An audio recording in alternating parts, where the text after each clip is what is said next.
I'm Lauren, certified building biologist, wellness interior designer, and healthy home expert. I want to welcome you to the Haus Holistic's video podcast, where we explore how healthier buildings create healthier people. I'll be bringing you conversations with some of the brightest minds in the world, because perhaps your full potential is on the other side of a healthier environment. I'm your host, Lauren Reday. Let's go deeper. I'm here with my friend Cathy Cooke, who is a top expert in the field of environmental health. Cathy, I'm so excited to speak with you today. Welcome to the video podcast. How are you? Awesome. Thank you, Lauren. Super excited to talk with you as well. I know we have a lot of really good things to discuss, so I'm excited to share this with your audience. For those that don't know who you are, you've got quite a lengthy list of certifications. So you are board certified in holistic nutrition. Mhm, Actually, we are both environmentally certified through the Building Biology Institute. mhm. You are also certified in electromagnetic radiation as a specialist. You bring so much knowledge and experience into this field of really what makes a building healthy, and also how we maintain our buildings and how we keep our buildings to meet exceptional health standards. So I'm very excited to have met you in December during our electromagnetic radiation, our advanced course at Canuga in North Carolina. Um, okay, Cathy. Well, I would like to cover mold remediation because you actually created a course that I think is an amazing. Can you can you share that title of this mold remediation course, because I think it's brilliant. Yeah, so mold remediation done right because I've been doing this work since 2017, 18, and i- over the course of the last 8 years, what I have seen very dramatically in all of the things that we do, air quality, chemicals, VOCs, EMF, blah, blah, blah. Mold remediation is done very poorly, and it causes significant harm to the people who have to go through this in multiple ways. So, yeah, I put together this really quick course just so people know what to expect. Like, what should the remediation look like? What should the company be telling me? What should they be doing? Blah, blah, blah. Not for people to actually do it themselves, though they could, but we want the professionals to do this. So they can have an eye out for like what's supposed to be happening here, because people are getting scammed left and right, and it makes me bananas. I can't, it's so hard to watch. So yeah, I saw the need for that course, and we can talk a lot about what's going wrong in the remediation world. Give us a little background. How long have you been in this field of being a mold inspector, being an environmental specialist? How long have you been in this field? Let's give a little background about your history, just briefly, because I know there are so many layers to it. But just give us a little bit of background, and then we'll jump into what people can look out for Yeah. finding the right company. So let's see. I began working as a holistic nutritionist in 2014, and then quickly realized, when I was working with clients and my own health continued to get worse and worse and worse, that the environment was the big factor, the big missing factor for me, and then I could recognize that in my clients. So in 2017, I enrolled in the Building Biology Institute, was certified in 18. And so really I've been doing this work since 2018. Of course, the first year or two, I was still, getting my feet wet, but I'd say for the last 4 or 5 years, the large majority of my work is in the mold space. So doing inspections and helping people navigate through remediation. Mhm. So relatively new, really, to this field, but boy, I mean, you learn real fast. When people are hurting and they're really sick and they need help, like you learn fast. And so, yeah, for the past 5 years, I'd say it's pretty much the large majority of what I'm doing. Yeah. Well, I'm in the Southeast. I'm on the coast of South Carolina, and mold is such a topic that, gets addressed time and time again.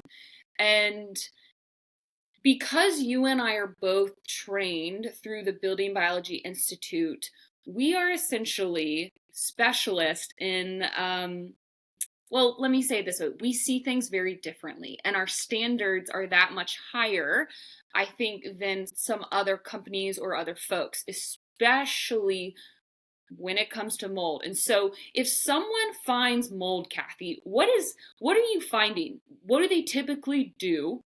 Who are they calling first? And then when do you get involved? Yeah, that's a good question. Okay. So somebody is concerned they've got a mold problem. I mean, really there's a whole spectrum. Sometimes it's, oh my God, the water just came through the ceiling. Sometimes it's I'm seeing this little bit of, I don't know, staining on the corner. Sometimes it's my house is perfectly fine. I don't have a problem here, but my doctor keeps telling me to have an inspection because I have all the classic symptoms. So, like, it's a big spectrum of why somebody might call an inspector, right? But let's just say we'll go with kind of the most common situation where I'm having a lot of symptoms. I have a mycotoxin test or I have some lab work that's pointing to mold. Come check out my house. That's typically how it goes for me. And then we'll do an inspection, and then your inspection should be, I mean, no matter what size of house you live in, the smallest house, I'm going to be there for probably 2 hours. And then, a 4,000 square foot house, I want to be there for 6, 8, even 10 hours, depending. So the inspection's very important, and people should know, you don't want somebody that's going to show up to your house, be there for 30 minutes, take a couple air samples. That's how it goes. That's how they're trained. That's very typical. That's not what we want. We want your inspector to be pulling up the carpet, to be looking in the walls, using thermal imaging, using moisture meters, using particle counter, looking at humidity, carbon dioxide, all of these things, and they should be probably at your house most of the day. Then let's say we find something, and I'm like, okay, I see probable growth in this corner. I'm gonna swab it, send it off to a lab. We're gonna see what we have here, and when it comes back positive, okay, now we have to do remediation. So that's hopefully how the process goes up to this point. And then I'm going to refer my clients to the remediation companies that I work with that I know are doing it properly. But in the real world, what happens is, okay, I found this mold. I almost said, let me look in the phone book. People aren't going to look in the phone book.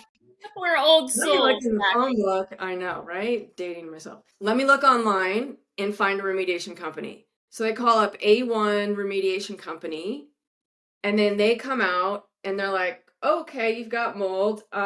Cool. We're gonna maybe we'll take out the carpet. We'll just cut a little bit of the carpet out. We'll spray it with a chemical. We'll fog your house and you're good to go. And the mold will go away. Yeah, the mold's gonna pack its bags and walk out because you put a chemical on it. That's what they're saying. Yeah. So that's the typical way that it goes, and that's not at all helpful for anyone. That's just a way for that company to relieve you of some of your money and not solve the problem, and a lot of times make it worse. Right. So these remediation companies are coming in, they are spraying the mold that they discover with chemicals, they are fogging it, and they're hoping that it goes away. But what you are discovering in this field, and this is why you are a leading expert, Cathy, is because your standards are much higher than that. Before we get into maybe some of the steps that you would like a client who is dealing with a mold exposure to take, let's talk a few stories about mold remediation gone wrong. Yeah. Yeah. Oh, it's so hard. So I've seen this so many times, and I went through, I don't know, a dozen companies or so before I landed on some companies that were doing it right.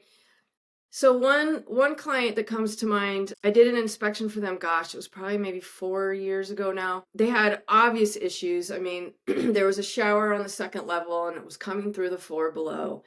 And so I recommended a company to come in and demo the shower. And I feel really bad about the fact that I recommended this company, but I had worked with them on a job previously and they did a great job. So the company came over, they did not put up any containment, so they should have contained the bathroom off of the rest of the house completely.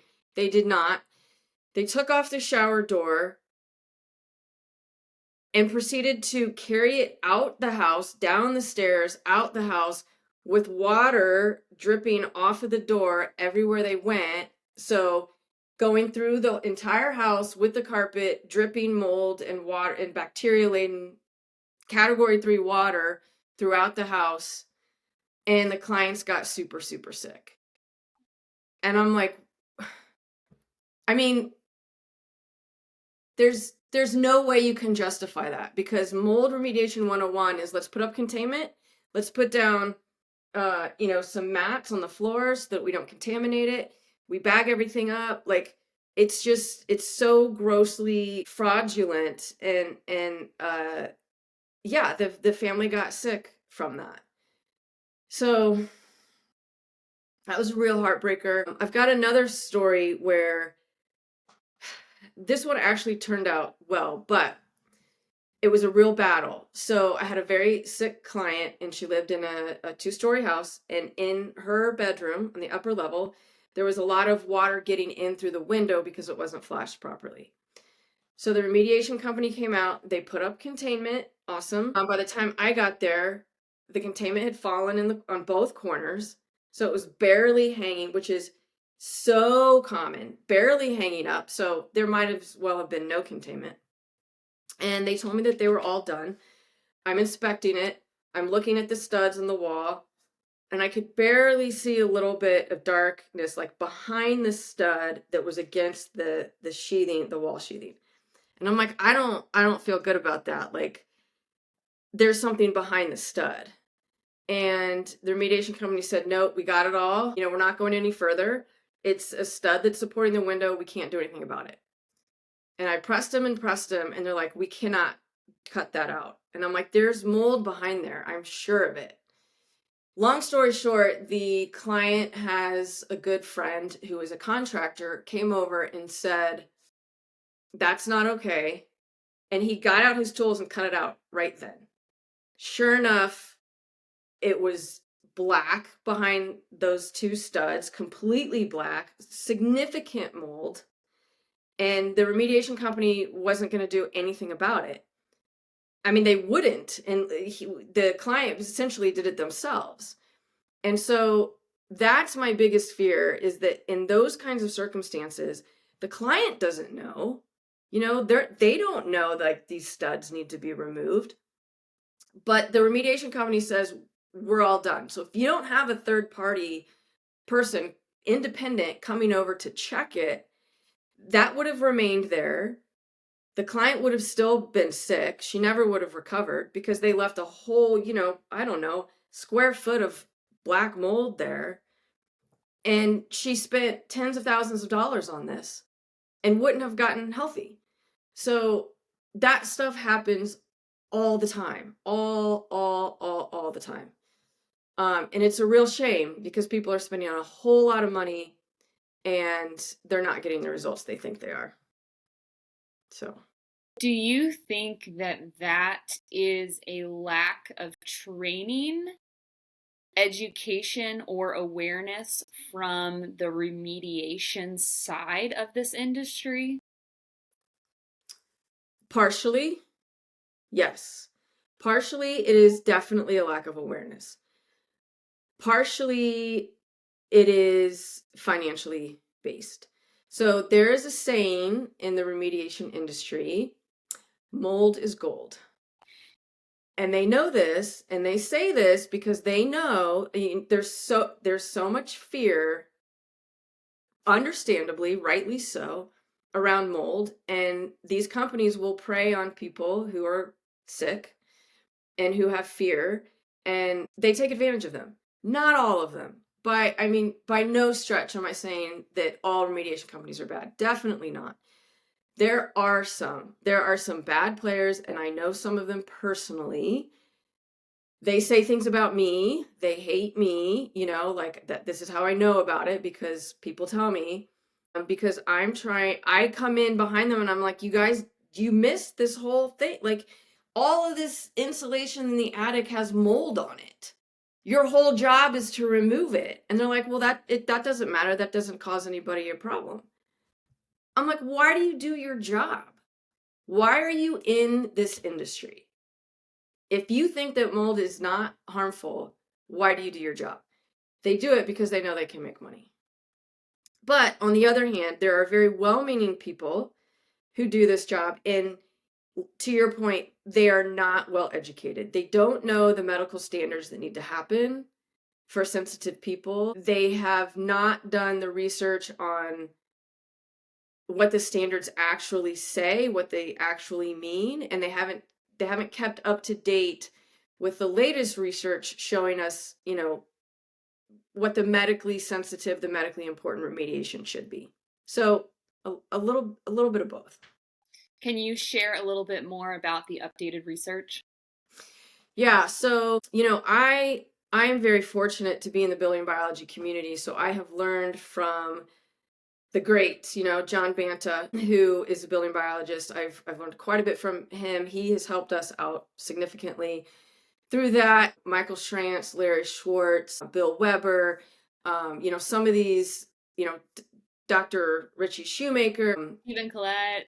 Yeah, he's right. Stephen Collette, some of the greats out there that have taught us what a proper remediation should be. So, a lot of the documentation that I look at, first we have the IICRC S520 remediation guidelines. They're not, they're not legally binding. It's not a standard that we must follow. It's just a guideline. Right. But companies should be following this guideline. And then we have the Surviving Mold IEP Consensus Statement of 2020. And that one was put together by all these people I just mentioned, right? They were part of this panel, looking at the research showing what a remediation should look like. They were foundational in creating this document, and they have done a lot of research into chemicals, fogging, some of the more common things that remediation companies are doing, using antifungals as part of the treatment or the treatment. And when you look at that document, it's very clear, and it shows that the chemicals don't work. They can actually increase the cytotoxicity of mold. Mold doesn't have teeth. It can't, get up and walk away. It can't bite you. So its survival mechanism is to release toxins. So when it feels threatened, when you put an antimicrobial on it, an antifungal on it, it releases more mycotoxins, which is one of the primary reasons we want to avoid the chemicals and the fogging and all of that. It essentially becomes irritated. Yeah, yeah, absolutely. So, Spray me with perfume and I'll get irritated too. oh my, well, and there's that too. And in that document, they actually talk about not only can it increase the cytotoxicity, but the occupants can react to that chemical, right? There you go. So there's a lot more in those two documents and in the IEP consensus statement that if people are interested, you can go get it online for free. I would recommend it because it is a wealth of information. That's really setting the standard for how our remediation should be. So that's what I follow. Okay, so you as a building biologist are following those standards. Are your average mold remediators following those standards? 100% no. Nope. So do they know that that standard exists? Probably not. I have attempted to educate many of the companies that I have worked with, and I have shown them the documentation and I've shown them why I want it to happen this way, but they don't want to do it. It costs way too much money and it hurts their bottom line because they have a lot more labor involved. And they straight up tell me, your clients aren't going to pay for it. And I'm like, well, you need to give my client the option. It is going to be more expensive. But what's even more expensive is if you cut the corners, make my client more sick, don't resolve the issue, and they have to go through this again in a year when they realize it was done improperly, you're going to save them a lot of time and heartache and money if you do it right the first time. So I have tried to educate the people that I've worked with, and the resounding response is, it's too much and we're not going to do it, basically. Red flag right away. If you are someone who is experiencing an awareness of a possible mold event inside your home, and you call up a remediation company, and they come out and they spray and they fog and they use chemicals, you're saying immediately red flag. Absolutely. Yeah. And don't even let them get to that point. If they just say that this is how we're going to handle it, no.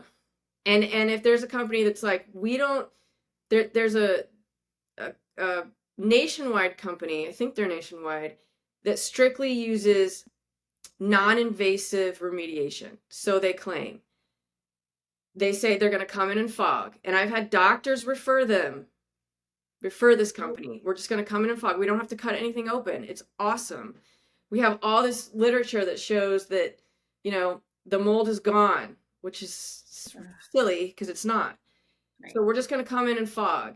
Do not go that route. Don't fall for it. It's not going to work. Don't let anybody come and tell you that they can just magically fog and wave a wand and the mold is going to disappear. Or they'll just say, well, it's still there, but it can't harm you. Not true. Absolutely, absolutely just not true. So, right. If somebody comes in and says that that's their that's how they do it, they just fog, or they just they're going to paint it with kills, or they're just going to encapsulate it. None of those words should not come out of their mouth. Chemicals, fogging, encapsulation, if those words come out of their mouth, they're not the one. They're not the company. Yeah, and I think there's a disconnect. The disconnect is the actual mitigation, the actual removal of the source. I'm not quite sure where that disconnect came from, that we can just, boom, spray and fog and throw some chemicals on and the mold will go away. I mean, we have been trained through the Building Biology Institute in these methods, but you have to remove the source. Otherwise, it's going to keep getting irritated, possibly, and keep growing. Thoughts on that? Yeah. Well, I can kind of see it from a logical thought perspective, because what do we do with bacteria? We want to kill it, right? Like we cook our food, we treat our water, bacteria can harm us. If we kill it, it can't harm us in the same way. So when we're dealing with microbes, it makes sense to me to say, well, yeah, let's kill it. Let's spray something on it. Let's put an antifungal on it. But we're just not taking that thought to the next level, like we talked about before, of, well, what is actually happening to that mold? Well, it's increasing its cytotoxicity, which, how would we know that? I mean, it's not very intuitive. So I get it, but what's so mind-boggling to me is that even when I explain these things to the companies and when I show them the research, they ignore it. That I don't get. I mean, they just, it's too big. It's too big for them to admit, I think, because then they have to kind of rethink their entire business model. Mm-hmm. And that's a big ask. And so I think that's where a lot of the disconnect comes in, is, well, then everything I've been doing is wrong and I have to completely change my business model, and too overwhelming. I'm going to bury my head in the sand. It's like the construction industry. The problem is systemic. Yeah. Right. We have gone so far down a route of unhealth, Hmm. unsustainability, waste, toxins. We've gone so far Yeah. that it's like, I don't even know where to begin. So, kudos to anyone who is in the mold remediation business that is waking up to this Hmm. reality and catching up to standards and catching up to the science. Kudos to you. If someone is willing to say, hey, I've actually been doing things that don't feel like it aligns with integrity and aligns with what is best for the client. Yeah. And I have you seen that from any remediation people or companies stepping Yeah. up to the plate? Yeah, for sure. And yeah, I'm glad that you're pointing that out because yeah, we need to be giving these companies some serious praise. So I went through a period. So I work mostly in Boise. I live in Boise. That's most of my work is in the valley here. I do travel quite a bit, but the majority of my time is spent working with remediation companies here. And like I said, I went through several, and there was a period of time where I couldn't get, I mean, the companies literally several called me and said, do not send me any more of your clients. I don't want to work with your clients. And I was like shocked, like, you don't want my business, and it was because my clients were too difficult because I was trying to get the best outcome for the client. And And so then I went through a short period where it's like I don't have anybody. Right. And then miraculously, I had two companies call me after this because apparently what happened is the remediation companies kind of got together and said, we're going to we're going to bring her down because it's hurting all of us. And out of that, two companies were like, "Wait, there's somebody doing it right." And they both called me and they're like, we actually would love to work with you because we see that you're following the standards and that's what we want to do. And I was like, hallelujah. It was like amazing. That gives me goosebumps, like I truly. know. I know. It yeah. Because it was like there's good people in the world. And so I have these two companies now that, and I talk with them all the time, like, hey, I just learned this new thing about remediation. Can we add that? And they're totally cool with it. Or, even like I'm even open to a conversation of there's this new technology or this chemical that maybe we can use after abrasive removal has been done or whatever. Like, cool, let's talk about it. So, yes, they exist. I've got two here in Boise, and there are definitely some companies in other areas. We do need a lot more. We need a lot more, and I'm hoping that with some of this new information that's coming out and the IEP consensus statement that people will start to gravitate towards that. So I'm hopeful. I'm hopeful. Mhm. Well, and consumers are quite intelligent these days. Right. Consumers are able to find anything on the internet. And so Mhm. I think some of these companies are also realizing that and going, oh my gosh, like my consumer is actually more of an expert on mold than Mhm. I as the remediator is. And so I just want to put this out on the record. If you are a mold remediation company, hire Cathy Cooke to consult with you on how to shift your business practices because the industry as a whole is evolving and changing so much. And I would love to see companies seek your guidance and your advice because you are a specialist. You are one of the top trained people in this field caring for the occupant. Like that is our entire job is we care about the end user and who lives in the built environment. And if it impacts the human, that's what matters most to us. Yeah, absolutely. That's well said. I mean, I don't think any of us got into this field because we saw an opportunity to make loads of money, right? I mean, the almost everyone, every time I'm at a building biology seminar or a lab or a course, everyone has a story. I got into this because I got sick, my wife got sick, my kid got sick, whatever. And so we see like we need advocates. We need people to help people who are getting scammed and suffering and getting sick from the built environment. So yeah, I agree. We care about the occupants. That's why we do this work.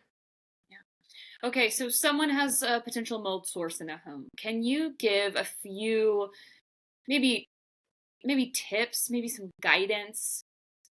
They're on the verge. Who do I call, right? What do I do next? How would you Yeah. guide someone? Yeah. So first thing I would suggest is a good inspector to help guide you. Don't call your insurance company right away. Unless you had a pipe burst right now, yes, call your insurance company because they're going to send out somebody to stop the water and dry it up and whatever. But if you just have a mold problem, don't call your insurance company first. That's not what you want to do. You want to call an inspector because you want to find out what type of mold it is, how big the area is. Do you have any in other areas of the house? So don't spend all your money to remediate this one spot that you see. Get an inspection so you can make sure, well, do I have anything going on in the attic? Do I have anything going on in the crawl space? Like, the majority of the time when I do an inspection, I find more than one area, right? It's not just one thing. So you want to make sure that you're fully prepared and you do the remediation properly the first time.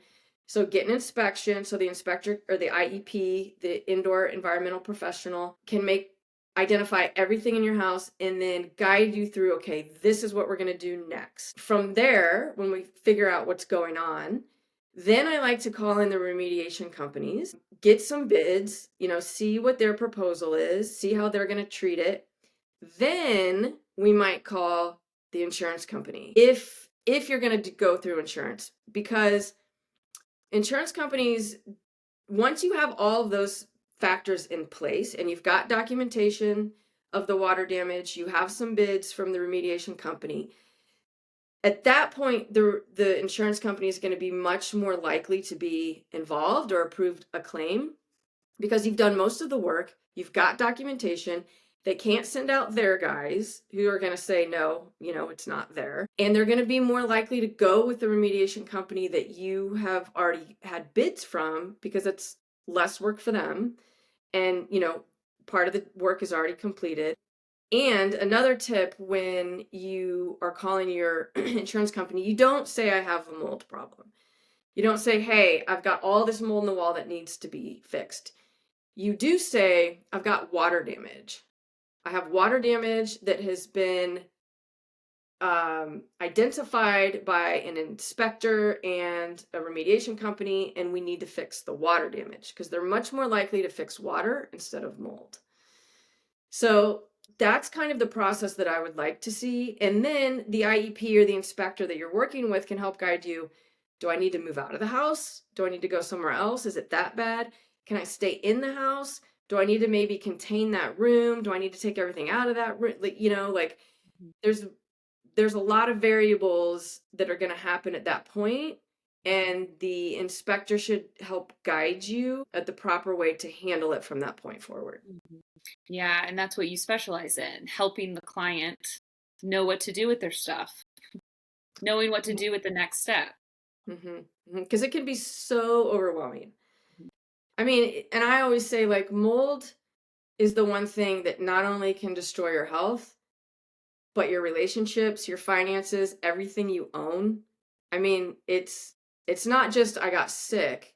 It's not all my stuff is contaminated. My family members are sick. My house is sick. Like, it's Yeah. such a beast.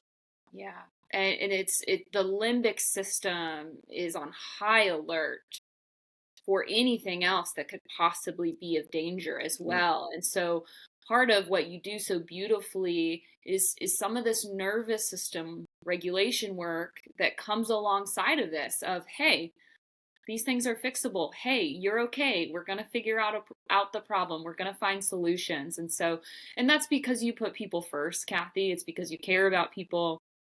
In fact, I mean, I'm all the way in South Carolina, and I've told several of my clients, call Cathy, fly her out here, please have her come do a third party style inspection to make sure that the process is going the right way.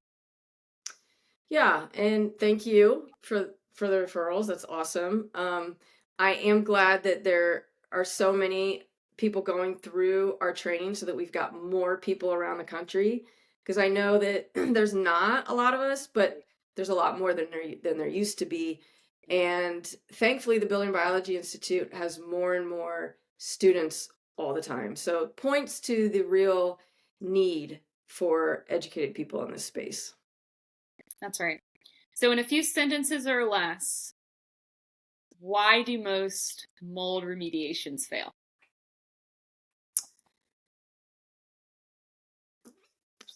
Because proper containment is not achieved and the mold is not removed, Yeah. basically. Yeah. That is wisdom, because if the mold is not removed and it's not properly contained, what will happen? Yeah, you've just aerosolized mold throughout your whole house. It's still in your wall. It still has toxins on it. And God forbid you may still react and you may still be sick from those toxins. And now it's in your stuff. And the most sensitive people and the sickest people are now reacting to their couch and their carpet. And, like, Mhm. then they got to get rid of everything.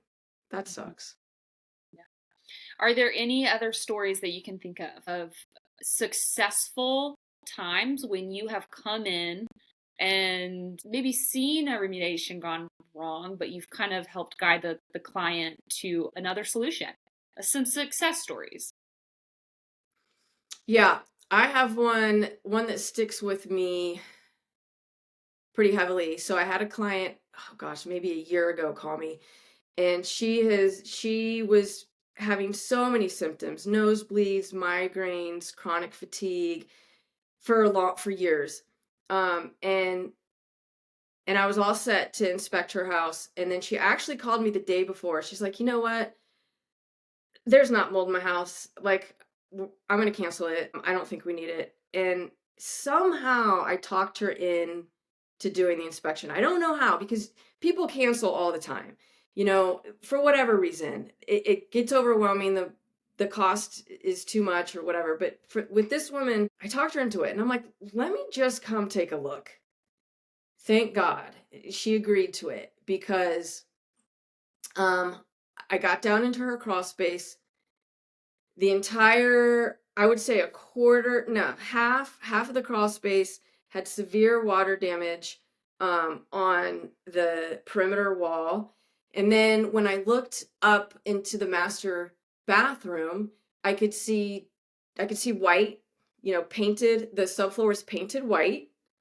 And so I knew right then, if anything is painted white in your Guilt. subfloor, they tried to encapsulate it, right? They put kills on it, they encapsulated it, they treated it. And I was like, that, I'm concerned about that. It doesn't look right. And so I recommended that they remediate the crawl space, of course. And I was like, you need to do some more investigation into this bathroom. And they're like, we can't. That's off the table, because it was just completely redone right when we moved in. We spent a lot of money, and it was beautiful. A lot of money to retile the shower. Oh, isn't I that was like, painful? I was like, I don't feel good about it, but I kept just kind of saying, like, I really think this needs to be addressed. Anyway, the remediation company got in there and they remediated the crawl space, and they're like, something's up with your bathroom. So they finally agreed just to do an exploratory hole. Long story short, the entire bathroom had to be gutted, because there was chaetomium, aspergillus penicillium in the whole entire wall and under the entire floor. Wow, the works. This had been remediated. This had been addressed with chemicals. And it was like, it was very, very severe. And as we were going through the process, the wife, my client, even told me, she's like, I really regret having you out because because now we're in this deep, and I wish I had never known.